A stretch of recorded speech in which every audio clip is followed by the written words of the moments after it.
Syarhul Hidayah. Apa itu ya? Syafi'iyah ya Mas ya? Hanafiyah. Oh.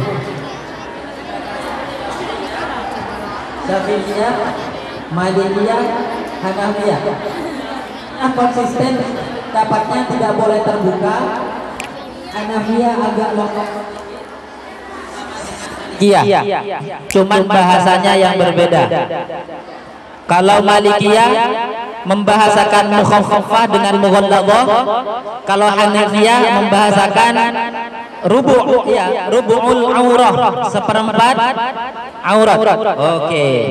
Kemudian tadi terakhir ada dari kamar F4 tadi ditafsir, sebenarnya merupakan pemahaman dari ini F4 sendiri, meskipun referensinya sama Nihayatul Zain. Kata beliau yang membatalkan ketika aurat membatalkan sholat ketika terlihat itu adalah aurat yang apabila dilihat dari arah depan, samping kanan, samping di kiri. Yang boleh terlihat itu kalau dari bawah, karena memang gimana kalau dari bawah mau ditutup itu kan? Kayak kalian mah pasti terlihat dari kalau lihat dari bawah itu. Ustaz Afif juga bisa terlihat ya Ustaz ya? Bisa Ustaz? Oh, enggak bisa katanya. Oke. Saya kira sesi selanjutnya saya buka sesi i'tirad, kira-kira ada yang mau menyanggah satu sama lain. Setelah ini saya serahkan ke perumus.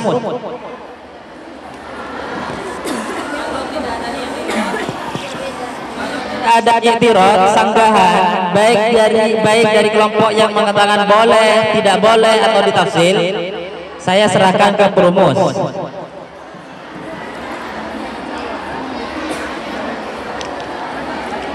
Ini yang ada di depan saya ini. Ayo. Silakan, kayaknya kamu mau mendem rosok kamu.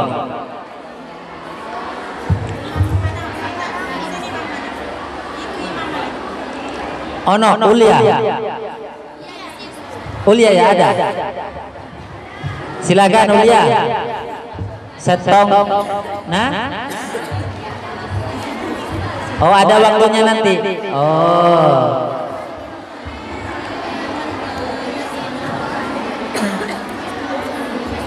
Sudah berarti ya? Kalau tidak ada saya persilakan ke perumus. Iya, silakan. Syafi'iyah mengatakan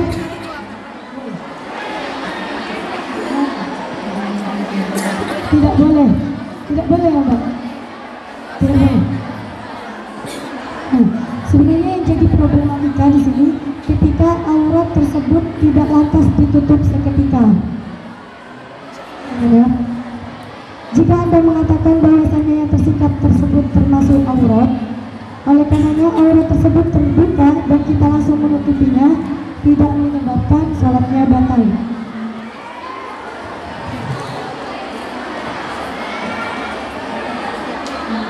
Sudah. Silakan. Bagaimana katanya Darut Tafsir itu? Ketika auratnya tidak langsung seketika, ya, tidak langsung seketika ditutup kembali, begitu ya? Kalau seketika langsung ditutup itu tidak membatalkan sholat. Iya. Di sana belum ada penjelasan kan ya? Silakan dijelaskan. Woi.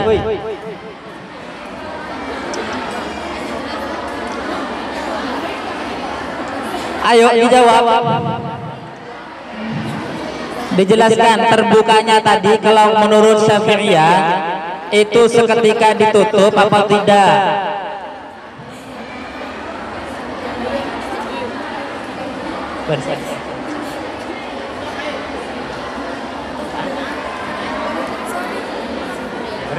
Kalau misalkan itu sengaja dibuka bisa membatalkan, tapi kalau tidak sengaja kemudian langsung ditutup berarti tidak membatalkan kalau langsung ditutup. Kalau misalkan tidak sengaja tahu terbuka tapi tidak langsung ditutup kan kalau kayak gitu.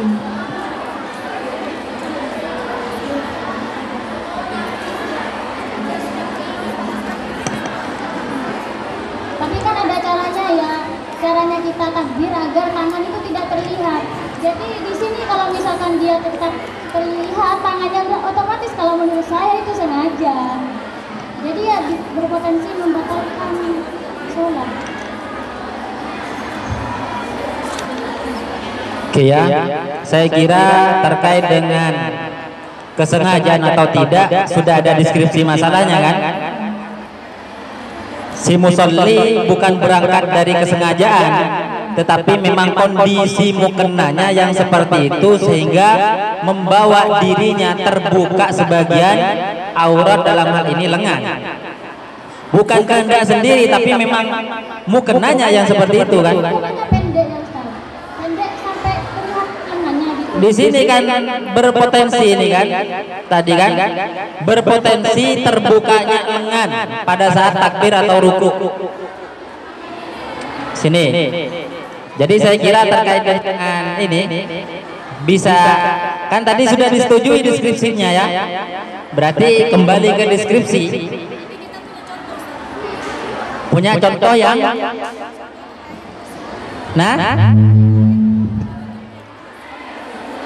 punya menutupnya gimana?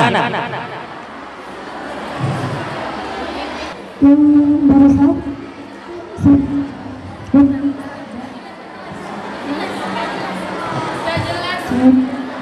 kan tadi di sana konteksnya sengaja. Nah ketika sengaja berarti tahu bahwasanya itu membatalkan sholat gitu. Nah yang kan di dalam kitab Rumi di dalamnya menjelaskan bahwa ada orang yang sholat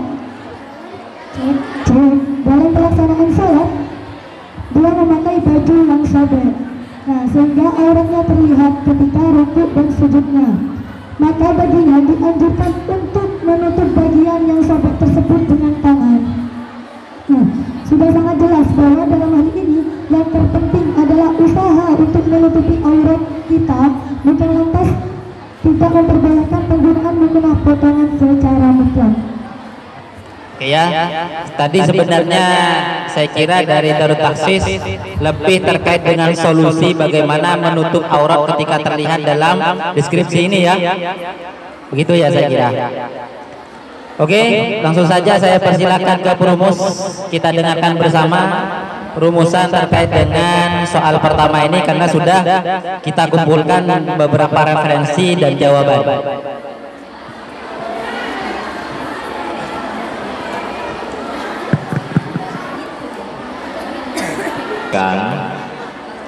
Jawaban kira-kira dari pertanyaan yang pertama ini perlu kita sepakati bersama ya, walaupun sebenarnya harusnya tadi pertama itu terkait dengan pertanyaan yang pertama. Redaksinya adalah, adakah pendapat ulama yang membolehkan terlihatnya sebagian anggota tubuh wanita dalam kurung lengan ya. Jadi itu ditaksis tubuh wanita yang dimaksud oleh penanya. Ini kemudian ditaksis oleh dalam kurung itu. Berarti bolehkah atau adakah ulama yang memperbolehkan jika ada lengan wanita yang terlihat di dalam sholat? Kan begitu ya? Sepakat kan? Sepakat kan ya? Jadi yang dipertanyakan adalah itu. Sementara di sini tidak dijelaskan apakah terlihatnya itu karena sengaja ataukah tidak sengaja. Jadi ini bebas. Oleh karena ini bebas, berarti nanti harus ada tafsil memang. Cuman yang harus digarisbawahi adalah yang terlihat di sini adalah lengan. Berarti pertama, kawan-kawan, kita harus pahami dulu kira-kira dari 4 madhab itu bagian-bagian aurat wanita di dalam sholat itu ya. Ya, sudah paham semua kan ya? Semua bagian aurat di dalam sholat itu. Bisa ya? Jadi ini nggak perlu saya jelaskan.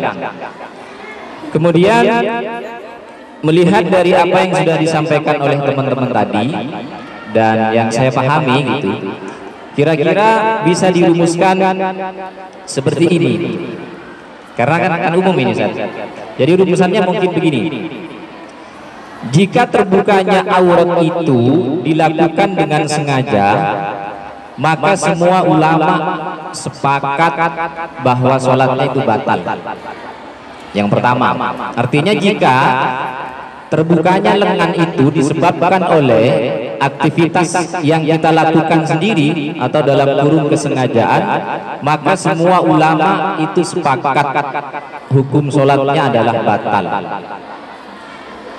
Tambahan dari saya, salah satu bentuk dari kesengajaan kalau pemahaman saya itu adalah ya ketika kita sholat menggunakan misalnya mau kena potongan itu, kita takbir, kita ruku dan sebagainya, itu adalah kalau bahasanya Imam Abu Hanifah itu sona'a, ya, kita yang membuat sendiri, kita yang melakukan. Itu yang pertama.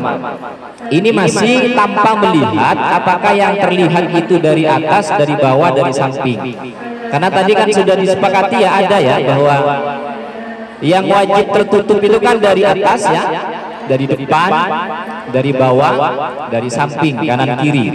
Kalau dari bawah nggak apa-apa. Misalnya kamu sujud, tiba-tiba matamu itu melirik aurat. Atau saya begini misalnya Ustaz Hafid, lihat Ustaz misalnya dari bawah, itu nggak apa-apa. Kenapa? Karena terlihatnya dari bawah. Tapi untuk memasukkan itu, kalau memang mau dimasukkan, mungkin bisa ditambah. Jika terlihatnya selain dari arah bawah dan dilakukan dengan sengaja, maka semua ulama 4 madhab itu sepakat bahwa sholatnya itu batal. Jadi kita memasukkan soal sisi terlihat dari mana itu tadi. Jika terlihatnya dari selain arah bawah dan dilakukan dengan sengaja, maka semua ulama sepakat bahwa sholatnya itu batal. Yang pertama. Yang kedua, jika terbukanya lengan itu tidak disebabkan oleh kesengajaan, maka ulama berbeda pendapat. Yang pertama, ini yang sempat saya dengar tadi, menurut Syafi'iyah dan Hanabilah tidak membatalkan sholat jika terbukanya itu tiba-tiba dan tidak sengaja. Itu yang pertama. Tiba-tiba ada angin misalnya meniup, terlihat lengannya, maka itu enggak apa-apa gitu.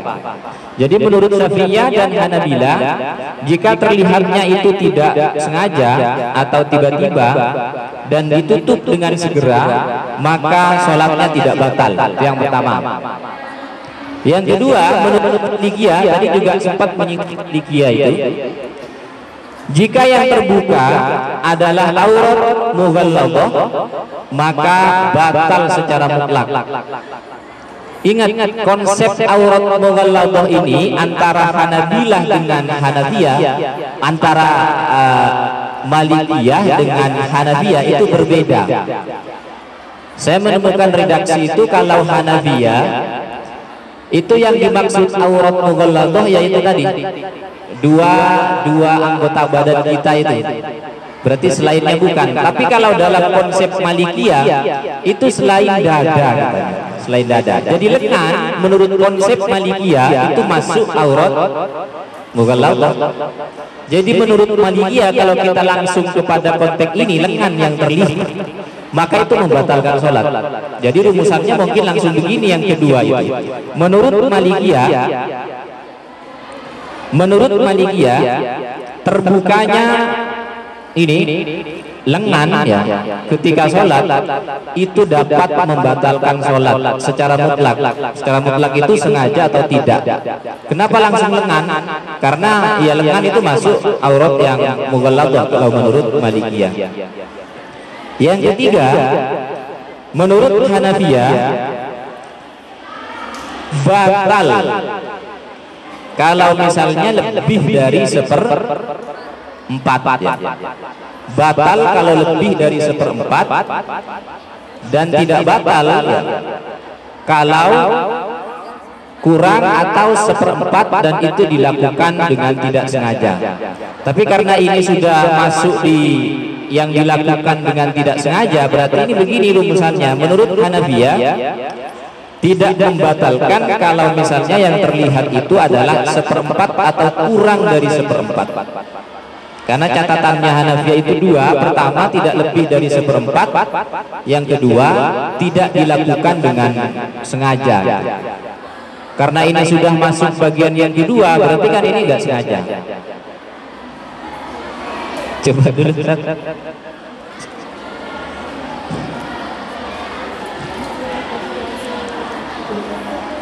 Jadi rumusan sementara ini ya.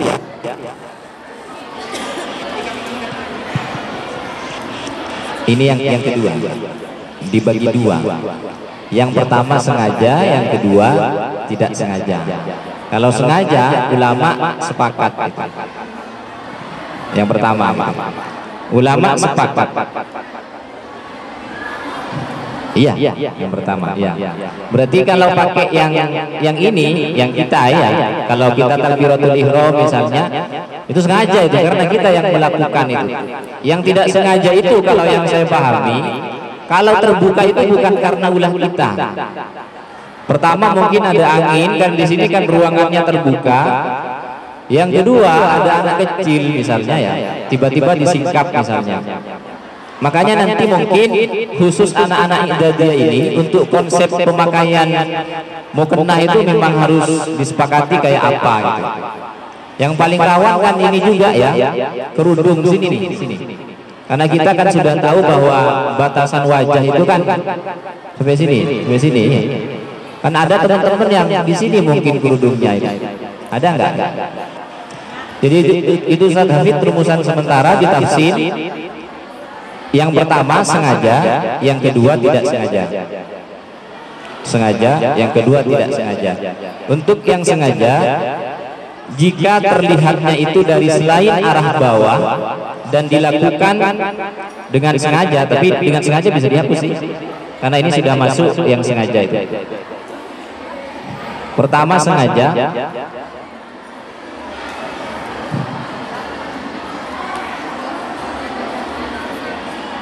sholatnya itu batal.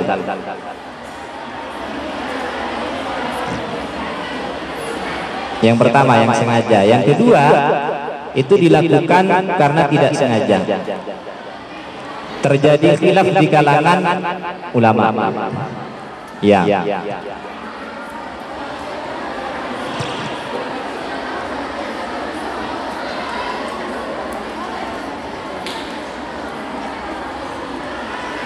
Pertama, khilafnya itu adalah kalangan Syafi'iyah dan Hanabilah.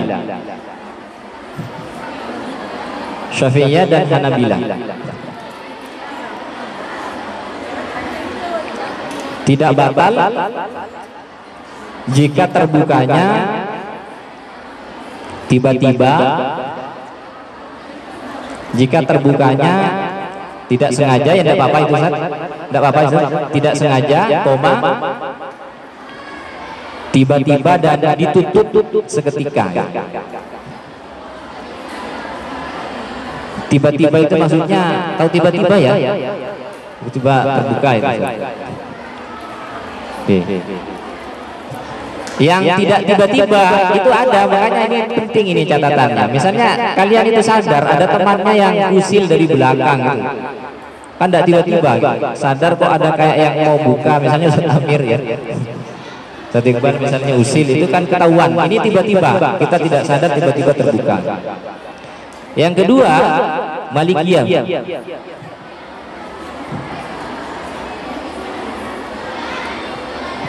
Batal secara mutlak jika yang terbuka itu adalah anggota mughalladhah. Batal secara mutlak.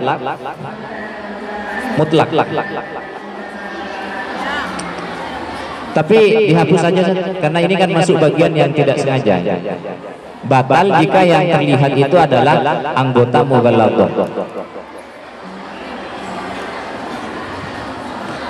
Dihapus nggak apa-apa sih, karena secara mutlak itu kan isinya sengaja atau tidak.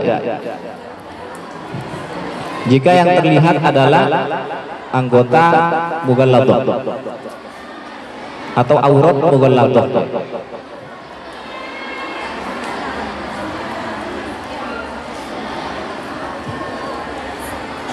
Tiga, Hanafiyah ini yang ketiga.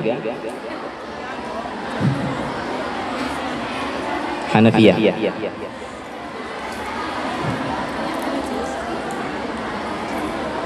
Batal jika lebih dari ukuran seperempat. Batal jika lebih dari seperempat aurat. Lebih dari seperempat.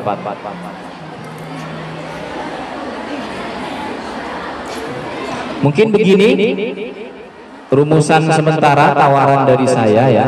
Nanti teman-teman bisa menambah, mengurangi atau malah merubah, menyanggah rumusan sementara ini. Ini dulu teman-teman saya berikan lagi kepada Ustadz Iqbal.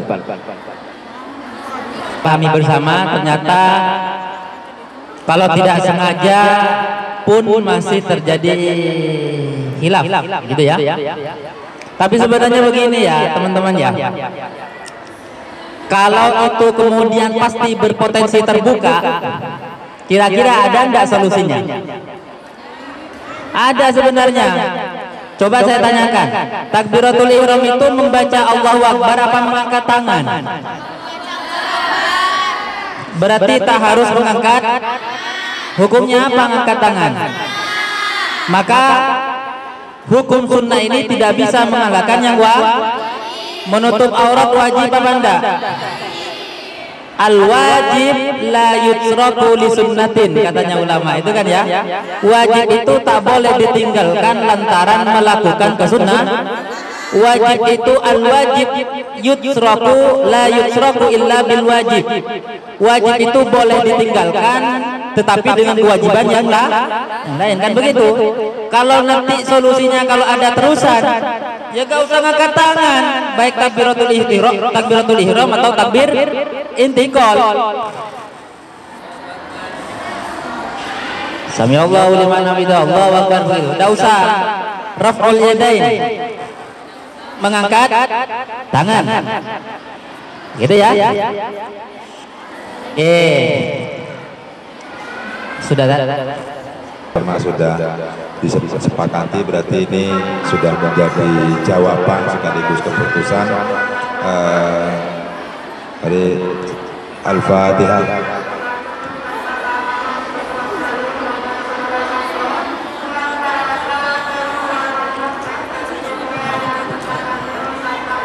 Oke ya.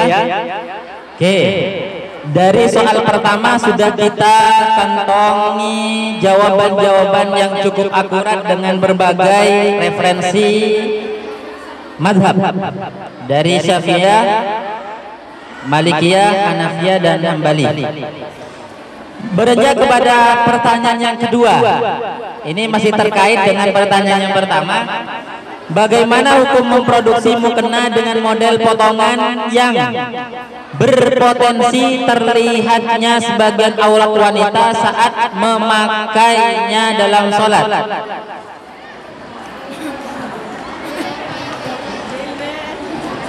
Silakan.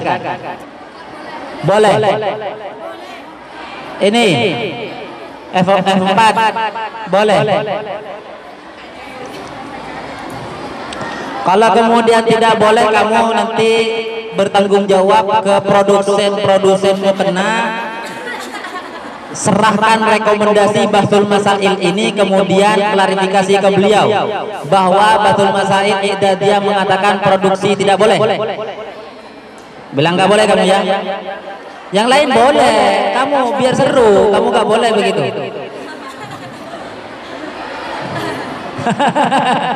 Cek kok takuen nggak ada ya, tak ada ya.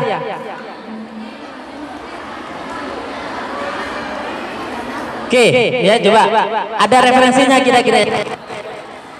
Bacakan.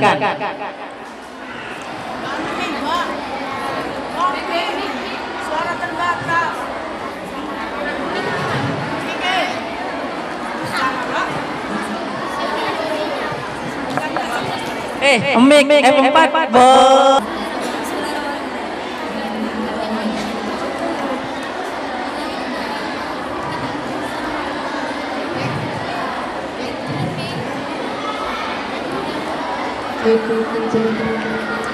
Bismillahirrahmanirrahim. Di sini kami menjawab boleh. Singkat saja sebagaimana dalam kaidah fikih al-aslu fil asya'i al-ibaha.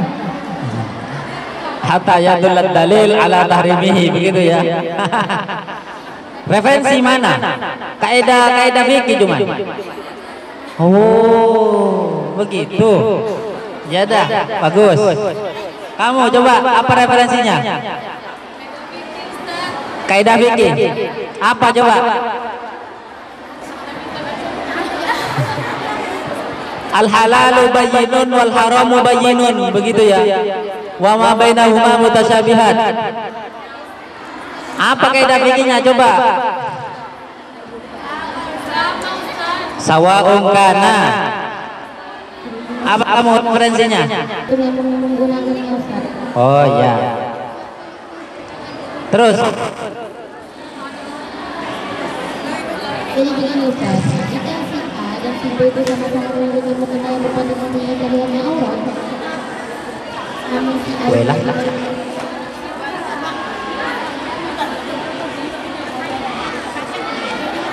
itu logikanya ya, tergantung yang menggunakan gitu ya. Oke, saya cukupkan saja terkait dengan B, bahwa musyawirin sepakat memproduksi mukena potongan hukumnya boleh. Oke. Karena ini kayak semacam simalakama, andai kata ngomong benar, yang menjawab benar. Tolong 2, 3, 4, 5 benar ya. Yang ngomong gak benar. Gak benar bahwa warna putih itu tak lebih afdol dari warna lain. Ini yang saya cari jawabannya. Ada, Ulia. Kalau yang afdol lumrah sudah.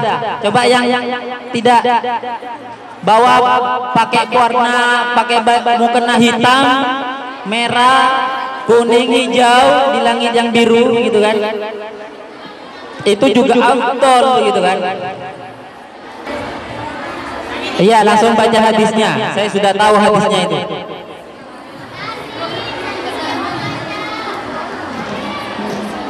Tidak apa-apa baca, nak. Dengar.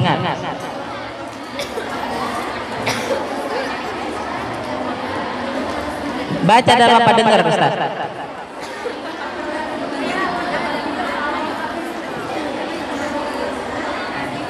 Sorry, balik lagi.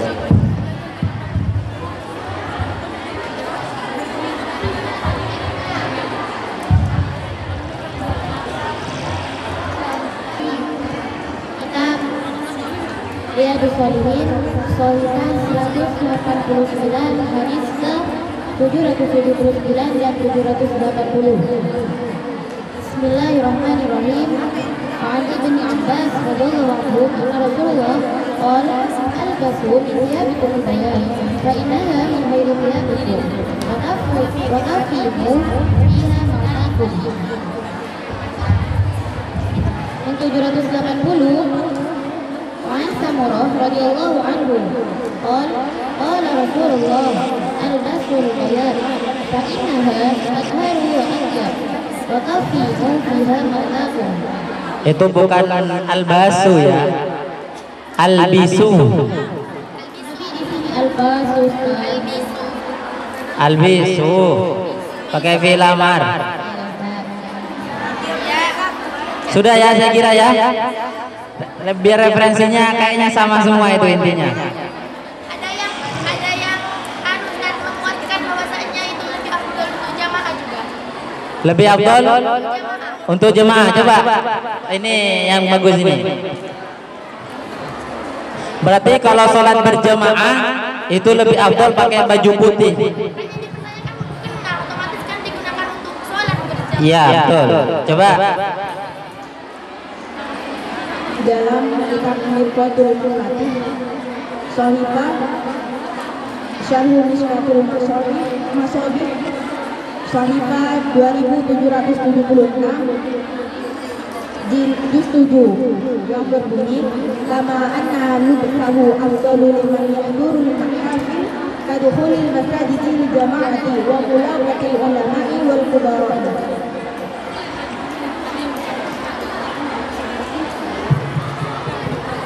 Coba apa referensinya, bawa ke sini coba. Mana? Serahkan ke Ustaz Hafid coba. Mau kenanya kok gak pakai putih, kerudung. Ana? Oh ya. Iya. Sudah ya?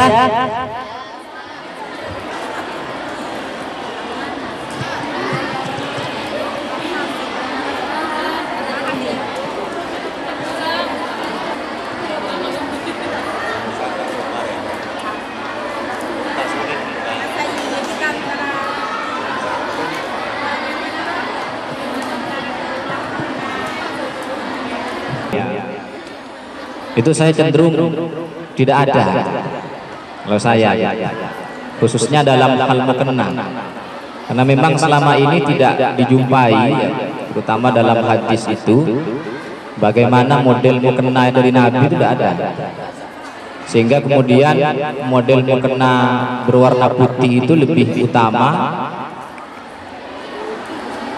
dari pakaian mukena yang berwarna lain.